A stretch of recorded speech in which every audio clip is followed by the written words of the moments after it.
Ever since their introduction in Update 1.6, the map packs have served as a major staple of Geometry Dash, often serving as the player's introduction to community-created levels. Each map pack offers 3 levels, offering some of the game's most popular and well-loved levels. In addition, completing each of the 65 packs gives the player a reward, consisting of some stars and 1 or 2 secret coins. This combination of popular levels and nice rewards should make the map packs pretty popular among the community. However, for many players, this isn't the case, and in fact, the truth is quite the opposite. Many people hold heavy criticisms of the map packs, considering them unnecessary or even an annoyance, quite contrary to their supposed nature. But why?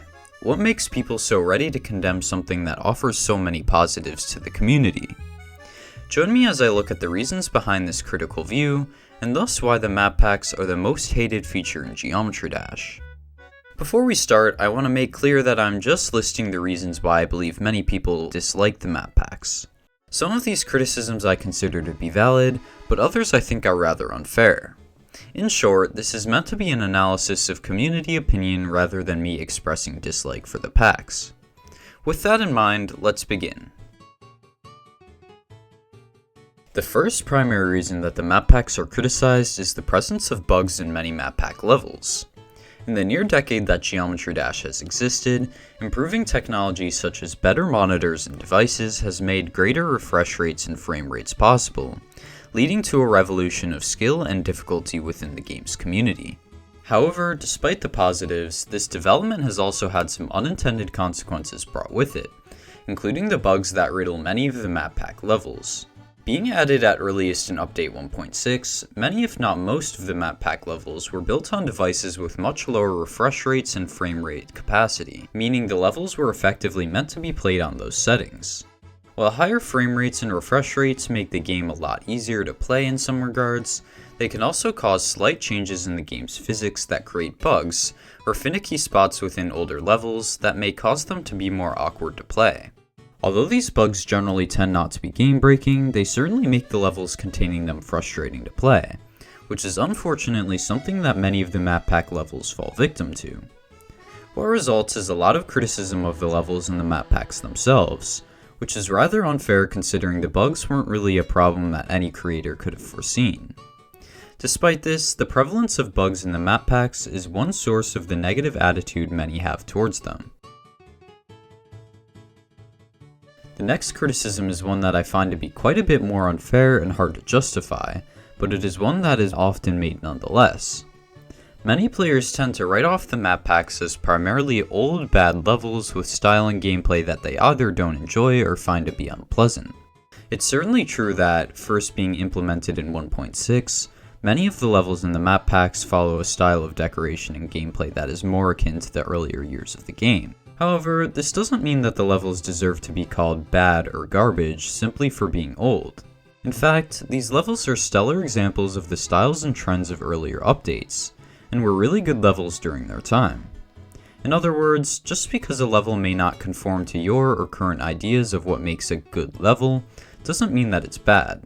There's a lot to appreciate about these levels of the past, a lot of which is unfortunately overshadowed by current standards and community opinions.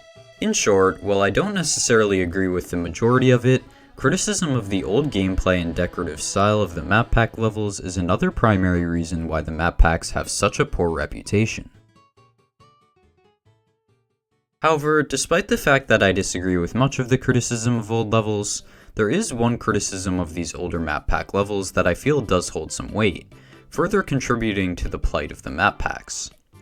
Ever since the game's beginnings, and even up to this day, a certain problem has plagued levels, including that in some of the map pack levels: blind or unreactable gameplay. Although I previously said that old gameplay should not be judged for its differences to today's styles, the one exception that I feel is fair to make is for blind or off-screen gameplay. Blind gameplay has always been, and will always be, something that is not an acquired taste, not something that is fun for some, but is just objectively bad design.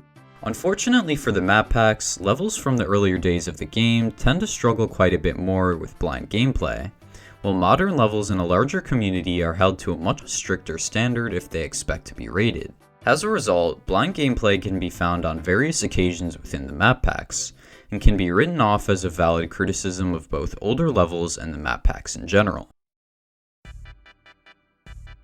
The last key factor that plays a large role in the negative reputation of the map packs is arguably what may be partially responsible for making the other criticisms so widespread in the first place. The last key factor that condemns the map packs is the fact that the player is forced to complete them. Now, obviously, the player isn't actually forced to beat all of the map packs, but a blatant problem can be seen when one looks at the rewards and achievements associated with the map packs.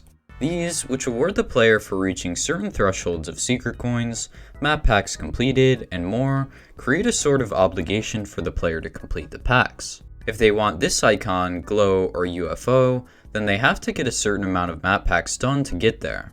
Similarly, some people may want to complete all of the achievements available in GD, which requires facing the map packs. Any way you slice it, if the player wants to collect all of the achievements, or certain icons and other cosmetics, then they are forced to complete the map packs. And with all of the grievances I've mentioned in this video, it's pretty obvious why this would only make people more annoyed with the existence of the map packs. If people feel that they have an obligation to face issues such as bugs and blind gameplay, then naturally they won't like whatever makes them have to do so. As a result, many people see the map packs as an annoying roadblock rather than a fun introduction to the game, further contributing to their negative reputation. The map packs are certainly one of the most important features the game of Geometry Dash has ever seen. But out of a disdain driven by bugs, blind gameplay, achievements, and a strictly modern attitude, they are also one of the game's most disliked features. In my opinion, a lot of appreciation for the map packs is lost when we don't appreciate the levels for the old gems that they are, which is unfair both to RobTop and the level's respective creators. In the end, however, although I feel that some criticisms are much more valid than others, they collectively make the map packs the most hated feature in Geometry Dash.